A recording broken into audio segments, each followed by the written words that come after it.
बिस्मिल्लाहिर्रहमानिर्रहीम। तमाम तारीफ़ें उस अल्लाह रब्बुल इज़्ज़त के लिए लायक और ज़ेबा हैं जो तमाम जहानों का बनाने वाला और उसे पालने वाला है। करोड़ों दुरूद और सलाम हो आखिरी नबी मोहम्मद मुस्तफ़ा सल्लल्लाहु अलैहि वसल्लम पर। अस्सलाम वालेकुम व रहमतुल्लाहि व बरकातहू। नाज़रीन और सामीन, आज की हमारी गुफ्तगू का उन्वान सूरत आले इमरान की बरक़ात और फजीलत है।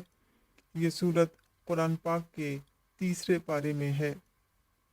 पेट के दर्द के लिए अव्वल और आखिर 3-3 मरतबा दुरूद शरीफ और दरमियान में एक मरतबा ये सूरत पढ़कर पानी पर दम करके मरीज़ को पिला दें। इंशाअल्लाह ताला जल्द शफा होगी।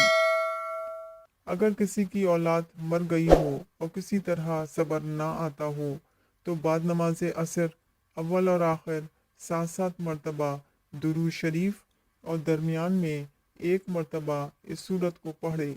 इंशाअल्लाह ताला इसके दिल को सब्र आ जाएगा और अल्लाह रब्बुल इज़्ज़त इस औलाद के बदले इसे दूसरी औलाद अता फरमाएगा।